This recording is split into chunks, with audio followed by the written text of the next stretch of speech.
posted to the internet under funny. This is a funny thing. It was posted as funny on the internet. And what it was a photograph of a 20-something Sikh woman in a turban standing on line at the airport who had facial hair.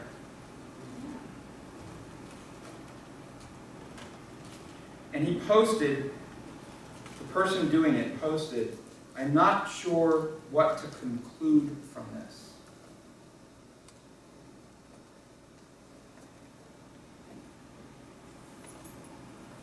So she's almost got a full beard and sideburns.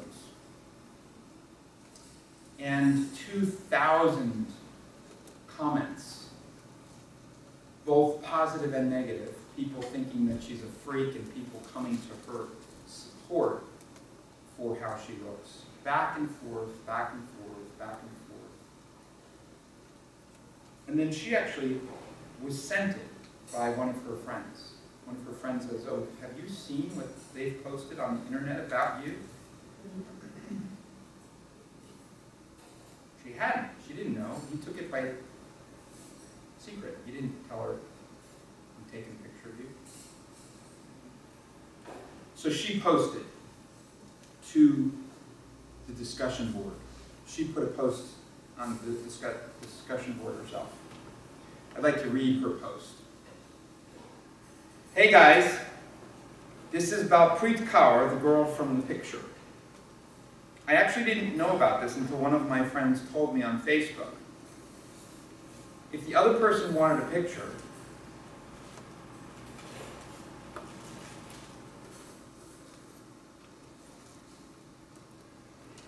they could have just asked, and I would have smiled.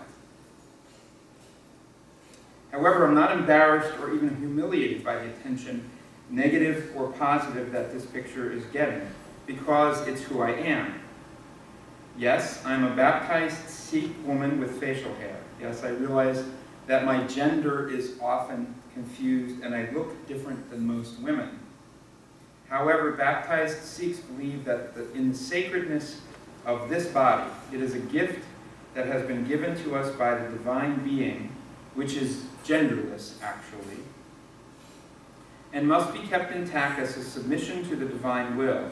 Just as a child doesn't reject the gift his or her parents," I would argue with her about that, but that's just me. Because I several times didn't like what I don't want that. "Sikhs do not reject the body that has been given to us. By crying, mine, mine, and changing this body tool, we are essentially living in an ego and creating a separateness between ourselves and the divinity within us. By transcending societal views of beauty, I believe that I can focus more on my actions. My attitudes and thoughts and actions have more value in them than my body, because I recognize that this body is going to become ash in the end, so why fuss about it? When I die, no one is going to remember what I look like. Heck, my kids will forget my voice, and slowly all physical memory will fade away. However, my impact and legacy will remain. And by not focusing on the physical beauty, I have time to cultivate those inner virtues and hopefully focus my life on creating change and progress for the world in any way I can. So to me, my face isn't important, but the smile and happiness that lie behind my face are. So if anyone sees me on campus, please come up and say hello. I appreciate all the comments here, both positive and less positive, because I've gotten better understanding of myself and others from this. Also, the yoga pants are quite comfortable, and the Better Together t-shirt is actually from Interfaith Youth Corps. She was also asked about her clothes as well as her beard, so she was responding to everyone. The t-shirt is from an interfaith, it says Better Together, Interfaith Youth Corps, an organization that focuses on storytelling and is an engagement between different faiths.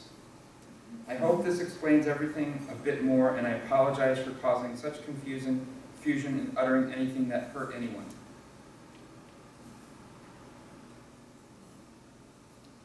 In the face of what might be abject humiliation, she doesn't even criticize the guy who posted it, except that he didn't ask for her to smile.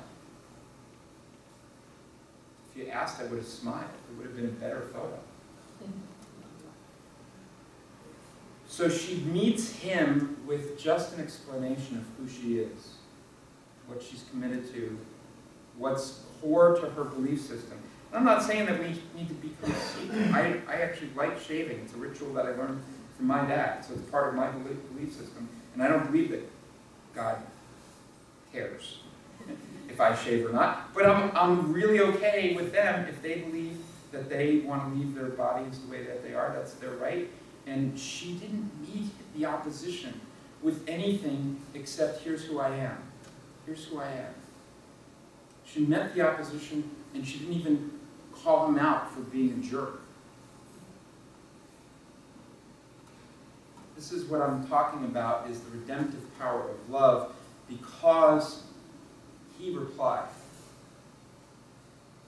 So he replied after she posted what she posted.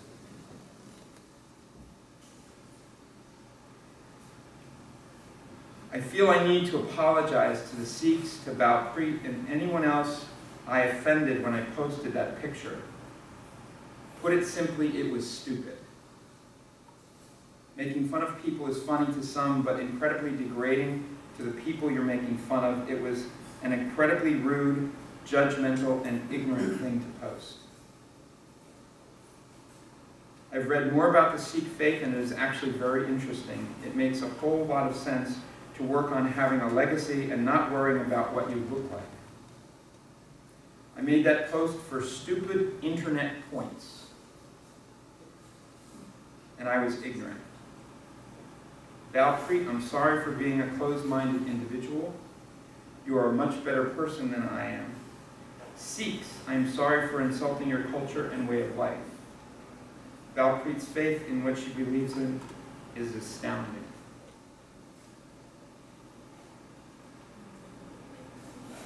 Would he have gotten there had she called him out as being ignorant, stupid, jerk? No, and he himself was redeemed in the process. He found his own way back to, oh, I made a mistake. I made an error. I did something wrong here that can be corrected. So I wouldn't call what he did a sin. Not doing your laundry for 3 weeks is a sin. I wouldn't call what he did a sin. I would call it unthinking and out to get political gain. And she met him with, this is here who I am, and I embrace that it even happened. I don't even wish that it didn't happen. I embrace that it happened because I'm a better person for it having happened. So she was able to take an offense that other people might consider an offense and say, I'm grateful that it happened.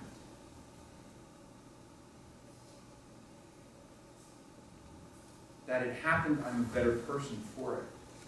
So redemption is about embracing the thing that happens, that either we've done or someone's done to us, and meeting it with love. Meeting that thing with love. We're redeemed, they're redeemed. What do I mean by redeemed? We'll return back to our connection to God. You know that, having heard what she said, you know that she was more connected to God after she finished that posting for herself. She was more aware of her connection. So that's not she was more connected. She was more aware of her connection to God, having finished that. And then she saw him reply. And she would even probably come back, I haven't seen it, but she would probably come back, no, I'm not a better person than you. This is all a learning process for all of us. We are all lifted up by this process. So I want you to take a moment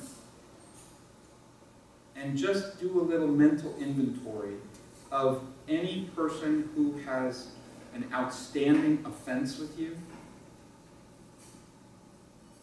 Someone who has an outstanding offense with you. Or anyone that you think you have an outstanding offense, like you think you've offended them. And just imagine bringing love into the mix. Just imagine bringing Balpreet's kind of acceptance of this is who you are, this is who they are, and meet that offense with love. What happens is it transforms the offense, and you both grow because of it. Bob